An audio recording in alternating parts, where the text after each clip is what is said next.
नमस्कार दोस्तों, मेरा नाम है आशुतोष और आप देख रहे हैं डायनामिक इम्पल्शन। आज के इस वीडियो में हम बात करेंगे 16 मार्च 2023 के करंट अफेयर्स की।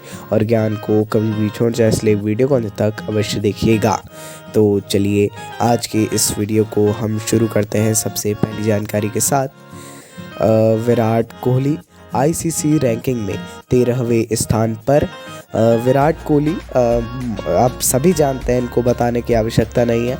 इन्होंने अपना टेस्ट शतक बनाने के बाद जो हाल ही में इन्होंने बनाया है आईसीसी टेस्ट रैंकिंग में 7 स्थान ऊपर आकर, समझ रहे हैं आप, एक जो हाल ही का शतक है उसके बाद ये 7 स्थान ऊपर आकर 13वें स्थान पर पहुंच गए। उनसे आगे केवल 2 भारतीय हैं। ऋषभ पंत इनकी 5वीं रैंक है, बहुत ही बढ़िया रैंक है, और रोहित शर्मा इनकी 10वीं रैंक है ना। तो विराट कोहली अभी इस स्थान पर 13वें रैंक पे हैं। लोग सोचते हैं हर बात में विराट कोहली आगे है, लेकिन ऐसा नहीं है। इसका उदाहरण ये है।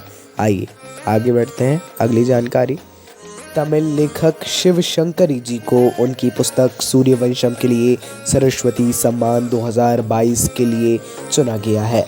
सरस्वती सम्मान 2022 ये साउथ इंडिया का विशेषकर बोला जाए तो एक पॉपुलर सम्मान है, और ये तमिल लेखक है और इससे कनेक्ट भी है। ये तमिल भाषा में लिखित सूर्यवंशम पुस्तक की बात की जा रही है।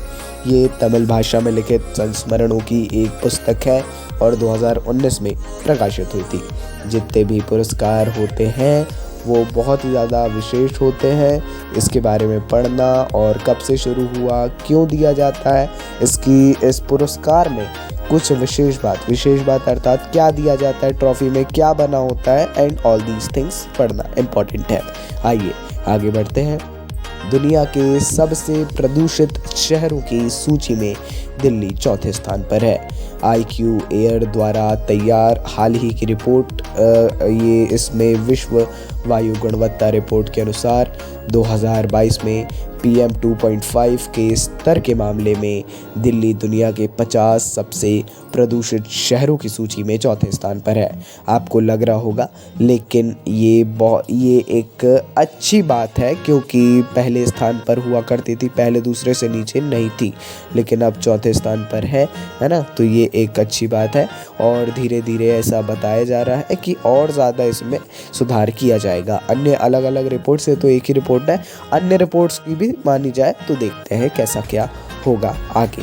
चलिए अगली जानकारी इम्पोर्टेंट है। अगली जानकारी, स्वतंत्रता के बाद भारत में महिला साक्षरता दर 68% बढ़ी है।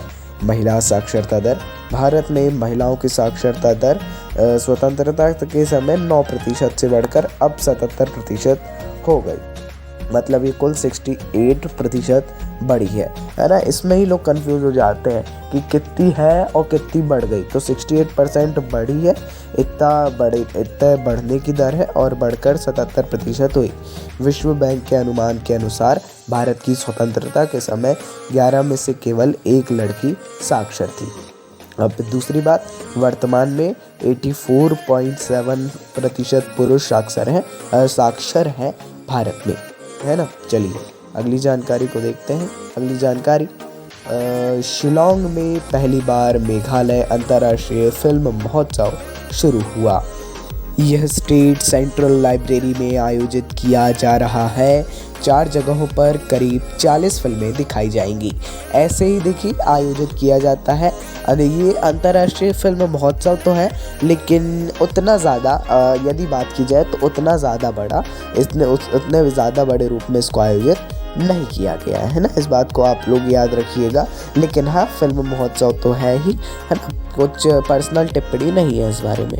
ये स्टेट सेंट्रल लाइब्रेरी ये भी शिलोंग में ही है, और इसमें अलग अलग जगहों पर 40 अलग अलग फिल्में दिखाई जाएंगी, ऐसा बताया जा रहा है मीडिया रिपोर्ट्स की माने तो। आइए अगली जानकारी को देखते हैं।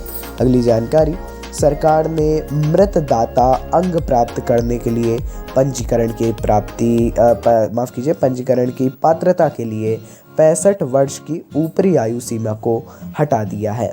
सरकार ने मृतदाता अंग प्राप्त करने के लिए अब 65 की ऊपरी सीमा को हटा दिया है। अब किसी भी आयु का व्यक्ति मृतदाता अंग प्राप्त करने के लिए पंजीकरण करा सकता है। मतलब पहले केवल 65 तक था, लेकिन अब किसी भी उम्र का व्यक्ति करा सकता है। ये एक अभूतपूर्व निर्णय बताया जा रहा है। अच्छी बात है, जो कि होना भी चाहिए। लेकिन आपका क्या ओपिनियन है इसमें? मेरे को नहीं लगता नेगेटिव, लेकिन हो तो आप बता सकते हैं, और पॉजिटिव हो तो भी बता सकते हैं। कमेंट में आपको उपलब्ध है। आइए आगे बढ़ते हैं। दक्षिण कोरिया और संयुक्त राज्य अमेरिका ने 5 वर्षों में अपने सबसे बड़े संयुक्त सैन्य अभ्यास की शुरुआत की। यूएस और दक्षिण कोरिया, ये अभ्यास है यूएस साउथ कोरिया एक्सरसाइज, जिसमें फ्रीडम शील्ड कहा जाता है। फ्रीडम शील्ड इसका नाम है। फोटो यदि आप देखना चाहें तो देख सकते हैं। कम से कम 10 दिनों तक ये चलने वाला अभ्यास है और बदलते सुरक्षा वातावरण पर ध्यान केंद्रित करेगा। ये इसका विषय वस्तु रहने वाला है। क्वेश्चन बहुत ही इम्पोर्टेंट, क्योंकि एक इंटरनेशनल देखा जाए तो हालांकि भारत से इसका कुछ भी ऐसा कनेक्शन नहीं है, लेकिन ये दोनों देश जो भारत से अच्छा संबंध रखते हैं उनकी बात भी है। आइए अगली जानकारी को देखते हैं, बढ़ते हैं अगली जानकारी की ओर।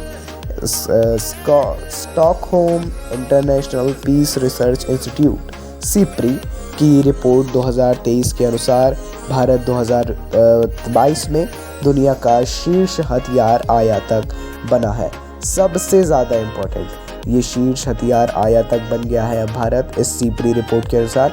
मोस्ट सबसे ज़्यादा देखी जाती है ये रिपोर्ट इस मामले में, लेकिन 2013-17 और 2018-22 के बीच इसके आयातों में 11% की गिरावट भी आई है। ये भी एक देखने वाली बात है। देखा, इसमें ये दोनों बातें हैं जो हमने आपको बताई, क्योंकि ये दोनों बातें ही इम्पॉर्टेंट हैं। तो चलिए दोस्तों, आज की इस वीडियो को यहीं पर करते हैं समाप्त, क्योंकि यही थी अंतिम जानकारी और इम्पॉर्टेंट जानकारियाँ। चलिए, बाकी कुछ भी कन्फ्यूज़न हो आपको किसी भी टॉपिक से रिलेटेड, आप कमेंट सेक्शन में पूछ सकते हैं। अपन मिलते हैं अगली वीडियो में नई जानकारियों के साथ। नमस्कार। Dynamic impulsion.